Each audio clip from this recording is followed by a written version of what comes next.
What is up, dudes? What is up, ladies and gentlemen? We are back with another video, another review.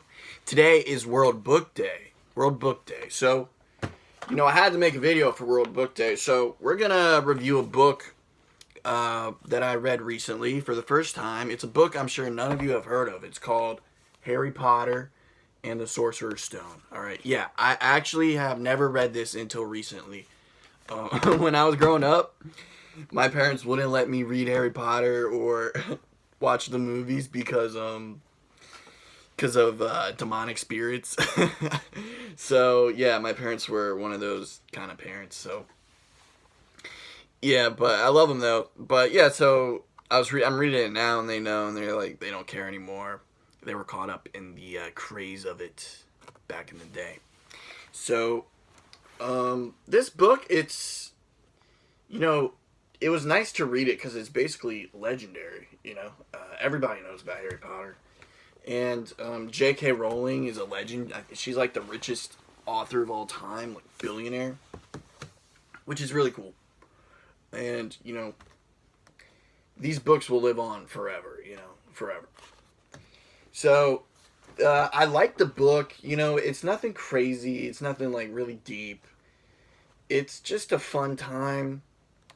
Nice, like, bit of escapism, I feel like, especially if you're a young kid reading this.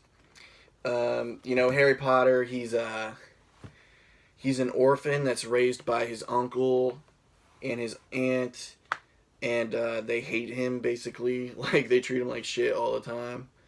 You guys know the plot. He lives in the cupboard under the stairs. So, yeah, his life sucks, but one day, I think when he's 11 or 12, Hagrid comes, this giant man, to visit him and take him away, basically. And he tells Harry that he's a wizard. That's when Harry realizes, oh yeah, well, there have been crazy things going on my whole life. Like, when I went to the zoo, I saw this snake, talking to me, basically, and defending me from bullies, which is funny.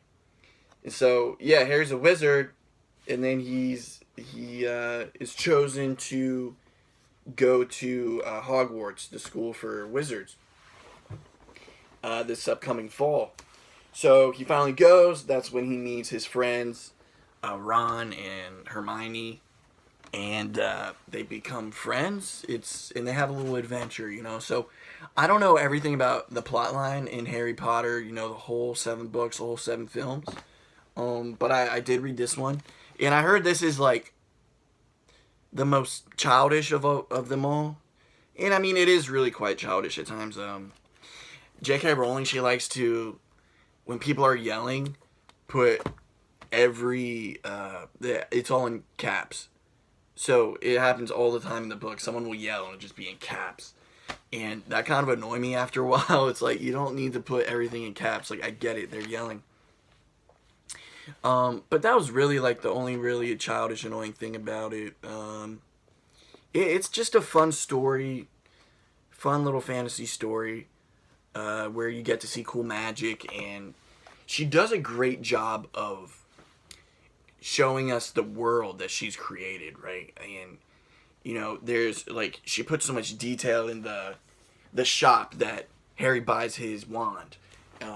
The history of the 4 different houses in Hogwarts.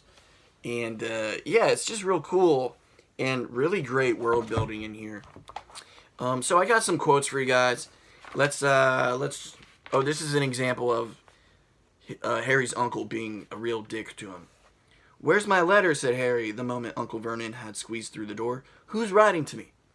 "No one. It was addressed to you by mistake," said Uncle Vernon shortly. "I have burned it." "It was not a mistake," said Harry angrily. "It had my cupboard on it."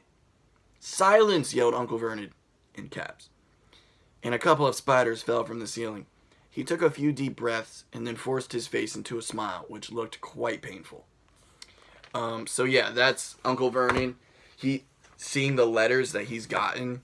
This is before Hagrid arrives. The letters that are delivered to Harry to invite him to come to Hogwarts, but Uncle Vernon's trying to, not let Harry know that he's a wizard and just trying to hide it. So that whole segment is pretty funny, and there's a lot of humor in this book, which is nice. Some of it lands, some of it doesn't. Sometimes it feels like it's being too cute, too funny. But then again, it's meant for kids, so I have to let that go.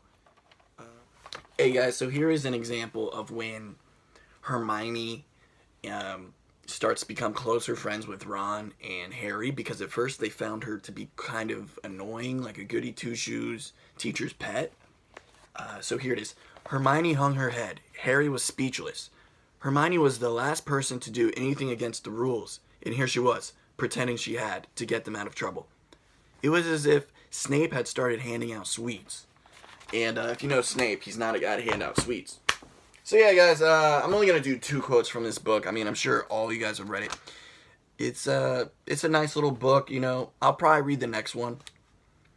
I don't know if I'm going to read all 7. Let's see how much I like the next one. To be honest, I don't really like series that go 7 books long. That's why I couldn't get into The Wheel of Time, which is like 13 books long, and each book is like 1,000 pages. So, you know, I really think series, you know, they can be like trilogies, you know? Why do you need to go more than trilogies? It's just a pet peeve that I have. But who knows, you know, maybe I'll read the second one and then want to read the third and so on.